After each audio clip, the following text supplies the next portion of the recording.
الرحمن الرحيم.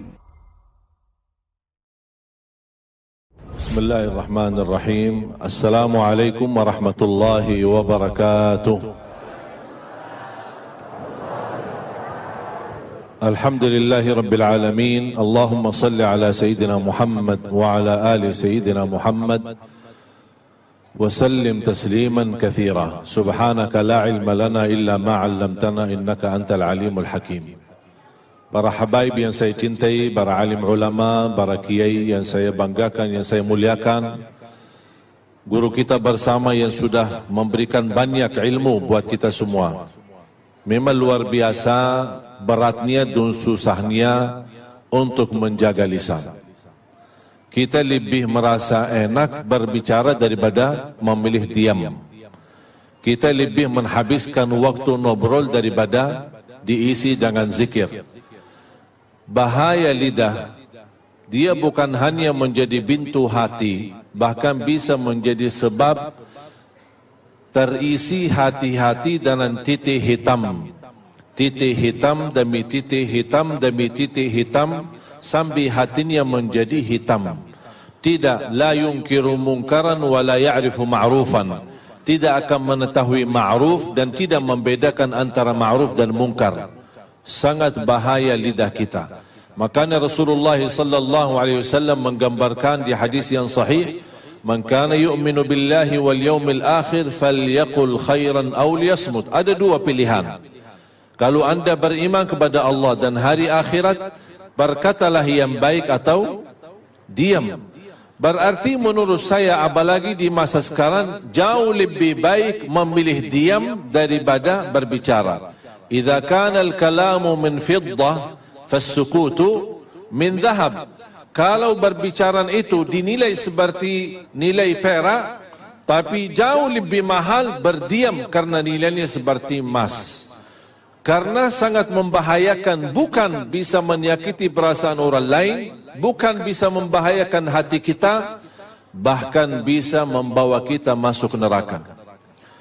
Rubba kalimatin yaquluha qail la yulqi laha balan min sakhatillah tahwi bihi fin nari 70 kharifa. Bisa saja seorang berbicara, tapi dia tidak menilai dan memperhatikan perbicaraannya, mendapatkan kemurkaan Allah gara-gara perbicaraannya itu, dan masuk neraka 70 tahun. Satu kata bisa membawa kita masuk neraka.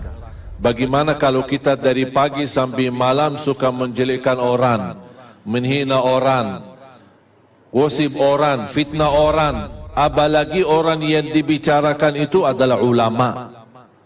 Hati-hati. Ulama adalah pewaris para nabi. Kalau ada ulama yang bersalah, kita punya sikap dan kewajiban menutupi kesalahannya. Kalau tidak bisa membela, paling tidak menutupi aibnya. Ini ulama, kalau sudah rusak nama baik mereka, na'udzubillah, jangan kita terlibat merusakkan nama-nama baik mereka. Mengapa kita berusaha menutupi aib orang lain? Supaya kita ditutupi aib kita oleh Allah subhanahu wa ta'ala. Man tatabba'a awrata akhihi tatabba'a Allahu awratah walau fi jawfi baitih. Barang siapa yang suka mengikuti aibnya orang, akan Allah membuka aibnya walaupun di dalam rumahnya sendiri. Jamaah sekalian yang dimuliakan Allah subhanahu wa ta'ala, banyak pesan-pesan Allah di suratul Hujurat. Saya nasihatkan anda semua kalau nanti pulang, buka Al-Quran suratul Hujurat. Banyak nasihat-nasihat, moral-moral, akhlak-akhlak untuk mendidik kita kalau kita bisa belajar dan kita praktik. Allah subhanahu wa ta'ala berfirman, A'udzu billahi minasy syaithanir rajim. Ya ayyuhalladzina amanu in ja'akum fasiqun binaba'in فتبينوا أن تصيبوا قوما بجهالة فتصبحوا على ما فعلتم نادمين. Allah subhanahu wa ta'ala menajarkan kita untuk bertabayun ketika kita didatangin berita fitnah, berita yang tidak jelas sumbernya, hati-hati. Sama dengan posisi lidah adalah posisi HP. Ketika kita menerima sebuah berita, dengan mudah kita sudah membaca, tidak tahu sumber berita apakah benar atau tidak, langsung kita copy, terus dipas dan dikirim. Itu yang saya sebut dosa jariah. Biasanya tahu apa? Sedekah jariah atau amal jariah. Ini dosa jariah. Apa itu dosa? Kalau sudah terlanjur kita menerima berita yang hoak, berita yang tidak benar, atau video yang tidak benar, atau video isinya maksiat dan dosa, terlanjur kita sudah lihat, udah cukup, astaghfirullah wa atubu ilaih. Jangan coba-coba kita sebarkan dan kirim ke orang lain. Kalau kita meninggal dunia, apa yang kita sudah kirim, itu yang menjadi terbuka buku amal kita dan menalirkan dosa-dosa sepanjang video itu masih berjalan. Na'udzubillah min zalik. Cukuplah jamaah sekalian berbuat dosa kita, yang kita harap selalu diampuni Allah subhanahu wa ta'ala. Makanya jangan coba-coba kita menyebarkan berita, apalagi kita menggunakan lidah kita. Kalau kita tidak bisa berbicara baik terhadap teman kita, lebih baik kita diam.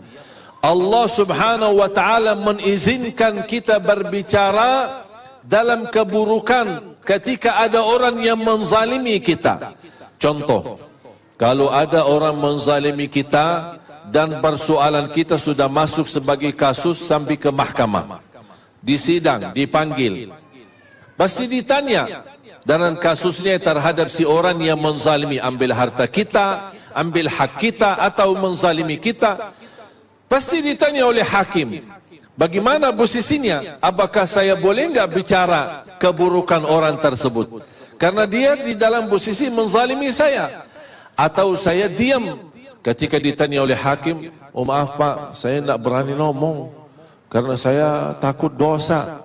Terus gimana mau diselesaikan masalahnya di mahkamah, di depan hakim? Allah di hal ini mengizinkan. La yuhibbullahu al-jahra bis-su'i minal qawli illa man zulim. Allah tidak suka orang-orang yang berbicara buruk terhadap orang lain, kecuali orang-orang yang pernah dizalimi. Kalau ada orang menzalimi kita, orang-orang menyakiti kita, kita berhak membela, kita berhak berbicara, tapi tidak boleh berlebihan. Artinya ketika kita ingin membalas, ingin menyampaikan, ingin menolong hajat-hajat kita kepada hakim atau kepada orang-orang yang bisa membantu kita, tidak boleh menjadi di posisi dizalimi, menjadi orang yang menzalimi. Makanya kata ulama, lebih baik kita tidur dalam keadaan dizalimi daripada tidur dalam keadaan menzalimi. Lebih baik kita dihina, kita dicaci maki, kita difitnah, tapi saya berusaha menjaga lidah. Termasuk amal kebaikan, bukan hanya membawa keburukan, kebaikan-kebaikan, amalan-amalan salih yang kita lakukan, gara-gara lidah bisa menjadi hanus amal kebaikan kita, bisa sia-sia amal-amal kebaikan kita. Kalau Allah sudah menanugerahkan kita beramal salih dan tidak ada yang tahu, jangan menjadi kebiasaan suka mencerita kebaikanmu saat anda melakukan kebaikan itu sendiri. Contoh, suka tahajud, langsung jawab suka. Besok pagi kita ketemu teman pas di kerja, teman kita melihat, aduh, kita ngantuk. Kenapa?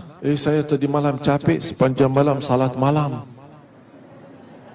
Kenapa cerita? Kalau sudah melakukan kebaikan, apalagi di saat tidak ada yang tahu, tidak usah kita ungkapkan. Sebagaimana kita tidak berani mengungkapkan dosa kita, ada enggak yang biasa bisa ketika malam hari dia berdosa, besok pagi dia ketemu teman, aku semalam dosa. Berani nggak? Kenapa? Malu kan? Sama. Kalau Allah sudah menanugerahkan kita bisa beramal salih sembunyi, jangan dibukakan. Tapi kalau ada orang tahu kebaikan kita, tapi bukan kita yang cerita, itu tidak masalah. Itu tidak mengganggu, tidak menurani pahala kita. Walaupun orang puji kebaikan kita, kita tidak pernah punya keimpian orang memuji kebaikan kita. Tapi seandainya kalau ada yang memuji kebaikan kita, itu bukan sesuatu yang kita harapkan, tapi ini sebuah anugerah dari Allah. Sebagaimana bersabda Rasulullah, tilka ajilu busyral mu'min, inilah berita gembira yang Allah anugerahkan dari lidah-lidah hamba-hambanya yang memuji orang-orang saleh. Faham? Jamaah sekalian dimuliakan Allah Subhanahu wa taala.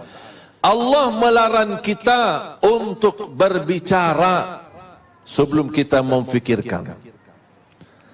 Bahkan ini nasihat dan wasiat Rasulullah. Bahkan itu wasiat Sayyidina Ali bin Abi Talib radhiyallahu an, "Fakkir fima taqul, fa in kana khairan faqul wa illa faskut." Berfikirlah sebelum berbicara. Kalau itu baik, lanjutkan. Kalau tidak baik, lebih baik diam. Sebagaimana bahaya lidah, bisa satu keburukan yang kita ucapkan membawa kita masuk neraka 70 tahun. Tapi alhamdulillah sebaliknya, Allah memberikan dengan lidah yang ringan untuk bisa berzikir. Amalan ibadah yang paling ringan, tapi di sisi Allah pahalanya paling besar. Amalan zikir hanya tugas lidah, gerakan lidah. Tidak perlu wudu, tidak harus menghadapi kiblat, berdiri, duduk atau berbaring, dimanapun kita berada. Biarpun ibu-ibu lagi halangan, masih bisa gunakan lidahnya untuk berzikir kepada Allah. Amalan ringan, mudah dibaca, mudah diingat, mudah dihafal, mudah diucapkan, tapi pahalanya sangat besar. Contoh sederhana, subhanallah wa bihamdi, subhanallahil azim. Dua kalimat, ringan di atas lisan, berat di atas timbangan, dicintai Allah, subhanallah wa bihamdi, subhanallahil azim. Makanya kita berusaha daripada isi yang buruk dan lidah kita selalu kesibukan untuk mengisi zikir supaya terhindar hati kita dari hal-hal yang membahayakan iman kita.